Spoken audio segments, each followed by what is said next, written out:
para sahabat pendengar setia KTKC. Jumpa lagi dalam channel Raymond Babamenewi. Pada video kali ini, kita akan membahas tentang salah satu dari ketujuh sakramen Katolik, yaitu sakramen perkawinan. Gereja Katolik mengenal sakramen perkawinan sebagai salah satu dari ketujuh sakramen. Hal ini menunjukkan bahwa perkawinan adalah suatu hal yang luhur. Dengan adanya sakramen pernikahan, secara lahiriah ada tanda yang menyatakan bahwa Allah hadir dalam kehidupan perkawinan dan Allah menjadi saksi cinta kasih sang suami dan istri. Perkawinan dijadikan sakramen karena kitab suci sendiri mengisyaratkan seperti menjunjung tinggi perkawinan.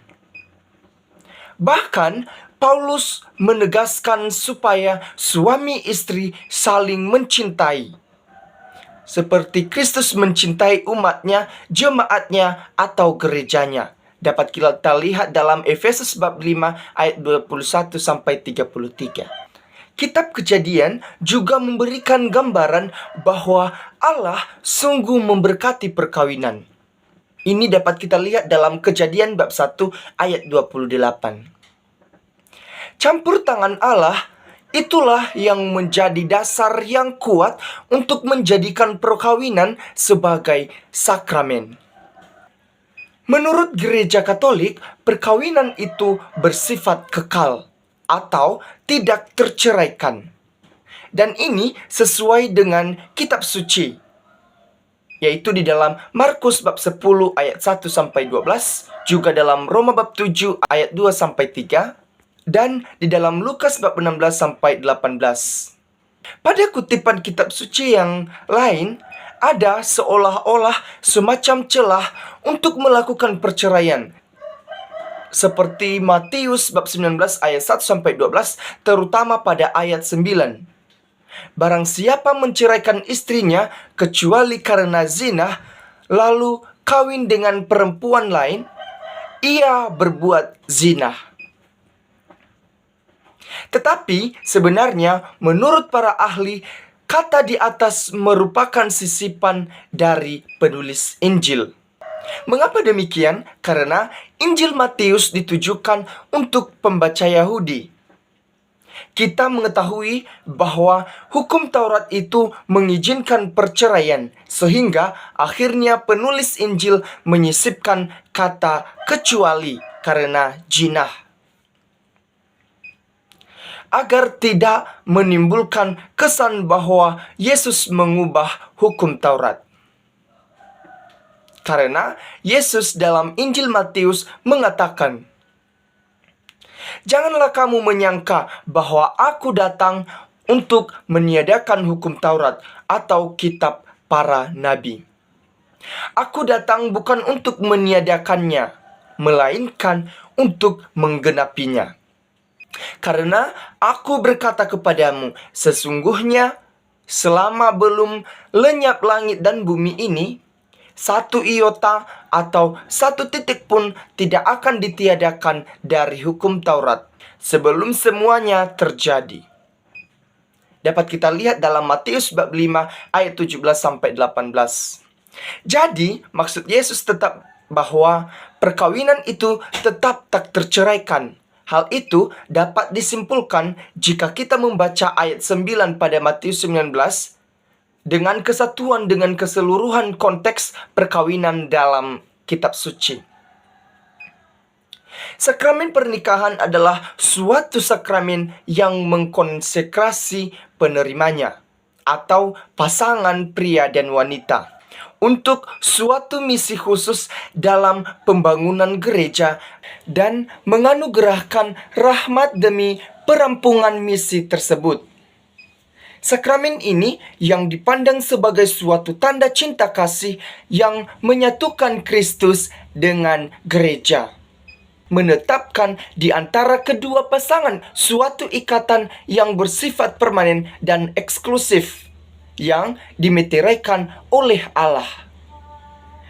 Pernikahan sah sakramental antara seorang pria yang sudah dibaptis dan seorang wanita yang sudah dibaptis dan telah disempurnakan dengan persetubuhan tidak dapat diceraikan dan bersifat monogam karena mereka bukan lagi dua melainkan satu.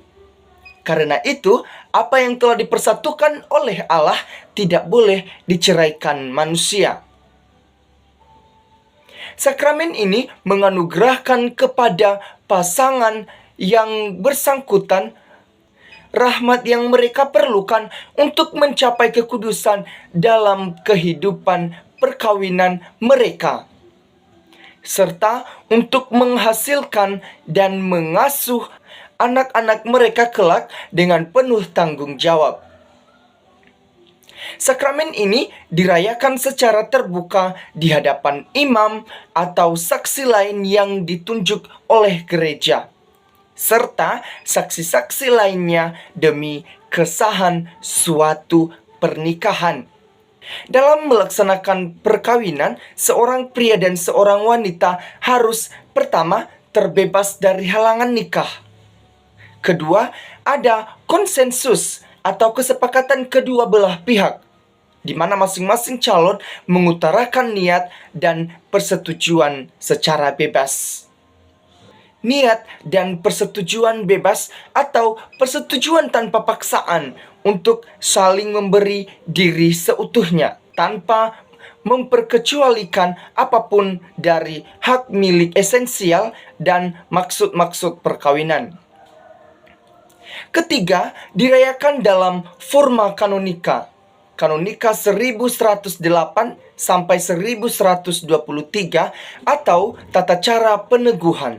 Suatu perkawinan harus dirayakan di hadapan 3 orang, yakni petugas resmi gereja sebagai peneguh dan 2 orang saksi.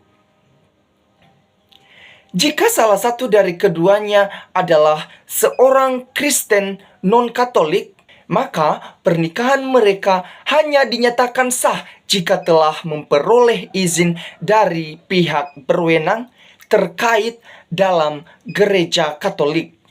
Sedangkan jika salah satu dari keduanya adalah seorang non-Kristen, dalam arti belum dibaptis, maka diperlukan izin dari pihak berwenang terkait demi kesahannya pernikahan. Nah, demikianlah katekese kita pada video kali ini mengenai sakramen perkawinan.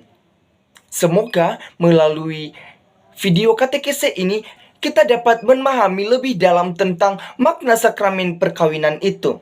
Akhir kata saya ucapkan terima kasih.